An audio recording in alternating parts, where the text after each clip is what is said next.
그는 자비롭고 긍휼이 많으며 의로우니로다. 아멘. 시편 112편 1절부터 4절까지 본문입니다. 여호와를 경외하는 자는 복이 있도다. 여호와를 경외하는 자는 복이 있도다 라고 하는 말씀의 제목입니다. 자, 112편 좀 나눠서 살펴보고자 하는데 오늘 첫 번째 단락 복 있는 자에서 말씀하고 있습니다. 1절에 나와 있는데요. 1절 할렐루야 여호와를 경외하며 그의 계명을 크게 즐거워하는 자는 복이 있도다. 원문을 보시면 복이 있도다라는 말이 가장 먼저 등장하고 있습니다. 자, 시편 1편 1절에 나오는 복이 있다라는 말과 동일한 구절입니다. 시편 1편 1절과 2절에 보면 복이 있는 사람은 악인들의 꾀를 따르지 아니하며 죄인들의 길에 서지 아니하며 오만한 자들의 자리에 앉지 아니하고 오직 여호와의 율법을 즐거워하여 그의 율법을 주여로 묵상하는도다. 이렇게 설명하고 있습니다. 복이 무엇인지를 설명하지요. 복이 무엇인가? 우리가 이제 새해를 맞이하여서 인사말로 새해 복 많이 받으세요 이렇게 이제 인사를 많이 합니다. 여기서 말하는 복을 많이 받으라고 하는 것은 뭘 받으라고 하는 것인가? 어떠한 상태를 우리가 맞이하라고 하는 것인가? 세상 사람들이 생각하는 복이 있다 또는 복을 많이 받다라고 하는 것은 좋은 일이 일어나는 것을 가리키고 있는 말이죠. 어떤 일이 그럼 좋은 일이냐? 대부분은 세속적인 생각들을 가지고 있기 때문에 이 땅에서 잘 되는 것, 소위 말해서 물질, 건강, 뜻한 바를 이루는 것, 진급하거나 합격하거나 어떤 상황이 좀 달라지는 것. 그래서 우리 가운데 좋은 것, 유익된 것, 우리가 바라는 좋은 일이 이루어지는 것. 이걸 이제 소위 말하는 복의 개념으로 많이 이해하고 있지요. 성경에서 말하는 복도 이러한 개념인가? 성경에서 말하는 복의 개념은 좀 다르다라는 거죠. 성경에서 말하는 복은 한마디로 뭘 가리키고 있는 말이냐면 하나님을 닮는 것이 복이 된다. 자, 다른 말로 새 사람이 되는 것을 가리키고 있는 말이죠. 옛사람에게서 벗어나서 새 사람이 되는 것. 성경에서는 새로운 것, 새 사람은 다 하나님과 관련된 말씀이기 때문에 육신의 상태에서 벗어나 하나님의 상태로 바뀌어지는 것을 새롭다, 새 사람이 된다라고 말하고 이걸 가리켜서 복이라고 이야기합니다. 자, 우리가 원래 악인들의 꾀, 또 죄인들의 길, 오만한 자리에 앉아있던 사람입니다. 다시 말해서 자신의 경험, 자신의 고집, 자신의 생각 가운데 머물러 있었던 사람이죠.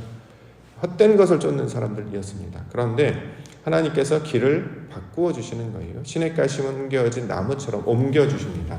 그래서 여호와의 율법을 주여로 묵상하는 자가 되게 하시는 것이 복이 있다. 이렇게 이야기하고 있습니다.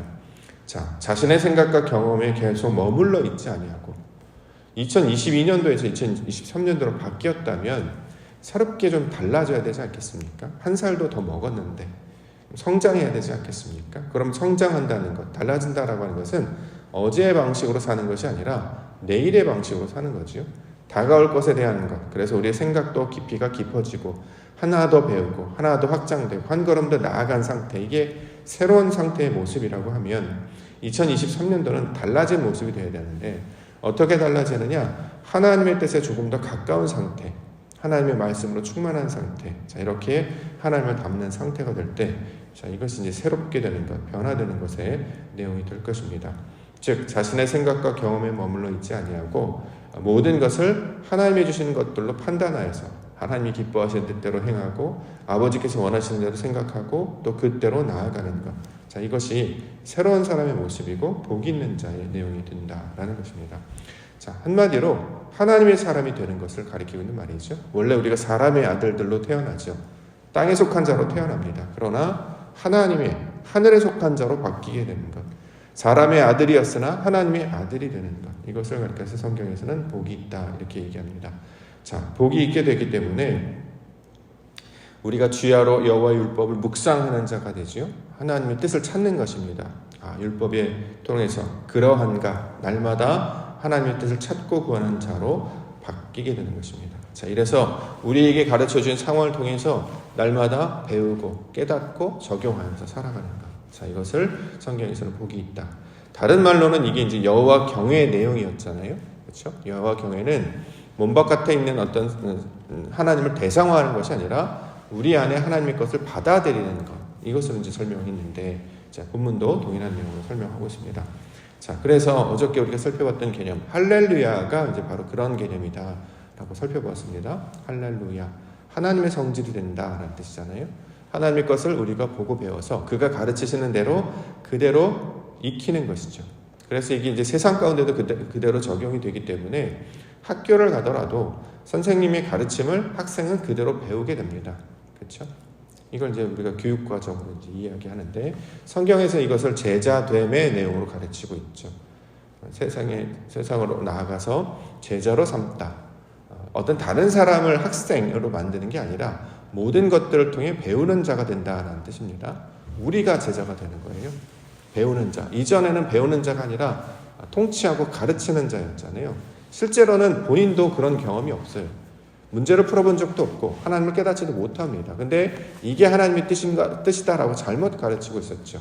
소경이 소경을 인도하는 것처럼 바리새인들과 서기관들과 유대인들처럼 본인도 하나님의 뜻이 뭔지 모르고 하나님의 의도가 뭔지 몰라요. 맹인이었고 본인도 보지 못했습니다. 한 번도 문제를 풀어본 적이 없어요. 근데 마치 풀었던 것처럼 남들에게 가르치는 자의 인생으로 그렇게 살았죠. 그러니까 하나님에 관한 이야기를 하지 아니하고 세상의 것들을 자꾸 가르치려고 하는 것. 자, 이게 이제 원래 우리의 모습이었는데 이제 그러한 악인들의 길, 죄인들의 길, 오만한 자리에 앉은 자가 아니라 하나님이 주신 것을 주야 우리가 먹고 마심을 통해서 아버지 뜻을 깨달아 아는 자.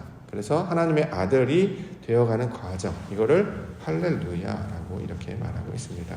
자, 2023년도 우리가 새롭게 주셨는데 숫자로만 변하는 것.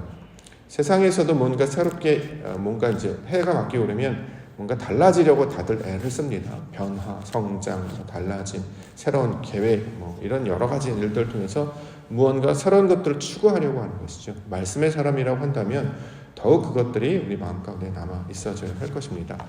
2022년도의 신앙의 태도와 모습과 2023년의 태도와 모습이 똑같다면 진보가 없고 성장이 없다면 정체되어 있기 때문에 그것은 이제 온전하다고 볼 수 없게 되겠죠. 자, 우리에게 주시는 것, 날마다 새롭게 되는 것, 특별히 하나님을 닮는 자로 우리를 불러주신 줄 믿습니다. 여호와를 경외하는 그 복을 누리며 2023년도 기도의 백성들 되시기를 주의로 간절히 축원합니다. 말씀의 구절들 조금씩 살펴보겠습니다. 첫 번째는 후손에게 복이 있다 이런 말 하는데 2절 그의 후손이 땅에서 강성함이요 전직한 자들의 후손에게 복이 있으리로다. 자, 후손이라는 말이 나왔습니다. 그래서 이제 후손. 보통은 이제 후손 그러면 2세대, 3세대 자녀들을 가리키는 말로 우리가 이해해 왔잖아요. 맞죠? 그게 후손이라는 개념이 있죠. 근데 성경에서는 후손이라고 하는 말을 통해서 전달하려고 하는 메시지가 있는 거예요. 우리는 그 메시지가 무엇인지를 깨닫고 찾아야 합니다. 자, 예를 들어서 후손이라는 말을 어떤 경우로 쓰냐면 이스라엘 백성들의 애굽에서 벗어나서 광야에 도착을 했습니다. 광야에 도착한 다음에 그들이 이제 자녀들을 낳게 되죠. 그래서 그 자녀들을 후손들이다 이렇게 이야기해요. 그렇죠? 자, 이거는 이제 사람들이 낳는 그 2세대, 3세대를 후손이라고 말하고 성경에서 말하는 후손의 개념은 무엇이냐면 하나님께서 주신 말씀을 우리가 받아들여서 나의 것이 사라지고 하나님의 것들로 생산해내는 것, 이걸 후손이라고 이야기합니다. 다른 개념으로는 열매라는 개념으로도 설명을 합니다. 말씀이 우리 마음 가운데 뿌려져서 씨가 풀이 되고 채소가 져서 나무가 되어서 열매가 맺혀지게 되는 것처럼 열매로 하나님께 맺혀진 이 수확물이 되면 이걸 하나님이 기뻐하시는 수확물이라고 말하는 것처럼 우리가 원래 육신으로 살다가 하나님의 말씀을 받아들여서 하나님의 것들로 거듭나면 이걸 후손의 개념으로 설명을 하고 있습니다. 그래서 민수기를 이렇게 살펴보게 되면 애굽에서 빠져나왔던 첫 번째 세대들이 다 죽잖아요. 그렇죠? 광야에서 다 죽어요. 방황하다가 40년 동안 다 죽게 됩니다. 근데 이제 광야에서 새롭게 태어난 사람들이 있단 말이죠. 자, 그들을 우리가 이제 민수기라고 신명기라고 부르는데 말씀의 사람들이라는 뜻이잖아요. 말씀을 받아들여서 그들의 성질이 바뀌게 됩니다. 그래서 이걸 보통 2세대라고 부르기도 하고 그냥 명칭으로는 2세대, 후손이라고 부르고 원래적인 의미는 말씀으로 거듭난 상태를 가리키는 말입니다. 우리가 원래 우리 모습대로 살다가 하나님의 뜻대로 거듭나서 살면 하나님의 씨로 말미암아 바뀌었기 때문에 우리가 바로 후손들이 되는 것이죠. 열매들이 된다라는 것입니다. 이걸 이제 보통 이제 문학적인 표현으로 하면 껍질을 깨고 나온 자들로 설명할 수 있겠죠. 원래 우리가 항상 껍질 안에 있었다가 자기 시간과 공간 안에 갇혀 있었다가 그 껍질을 깨고 나오는 상태, 초월의 상태, 영원의 상태로 바뀌는 것. 이거를 후손이다 이렇게 이야기하고, 이걸 후손에게 복이 있다. 하나님의 말씀으로 변화된 자들을 후손이라고 말한다. 자, 이렇게 이야기하고 있습니다. 저와 여러분들을 이러한 모양으로 바꾸어 주시는 거죠. 원래 우리가 가지고 있는 육신의 아담의 상태였다가 이제 하나님의 아들 그 예수 그리스도를 닮는 상태로 바뀌게 되잖아요.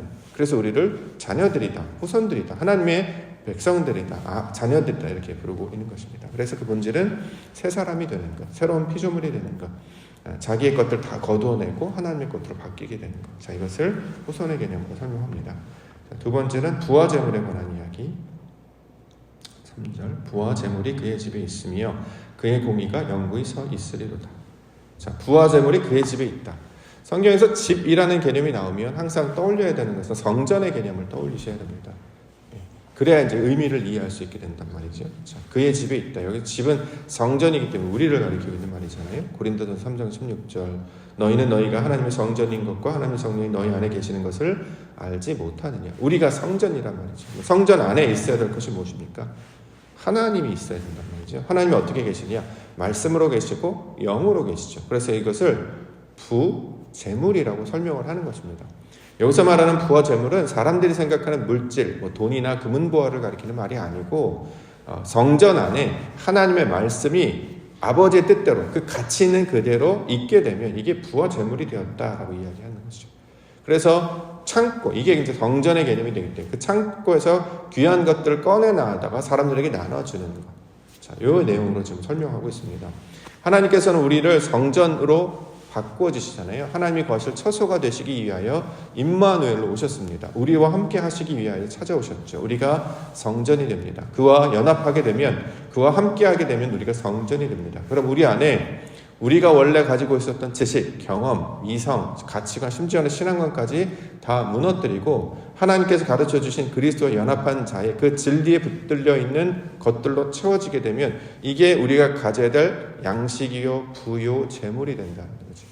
그래서 이전에는 자기의 것이 많았던, 소위 성경에서 말하는 자기 부자라는 개념이 자기 것이 많은 사람들, 자기의 의의로 충만한 사람들 부자라고 이야기하는데, 이게 하나님의 말씀이 들어오니까 빛을 비춰주시니까 이게 다 사라져버리고 하나님의 것들로 새롭게 곳간이 채워지게 되는 것입니다. 이걸 부와 재물이 그의 집에 있다, 이렇게 지금 설명하고 있는 것이죠.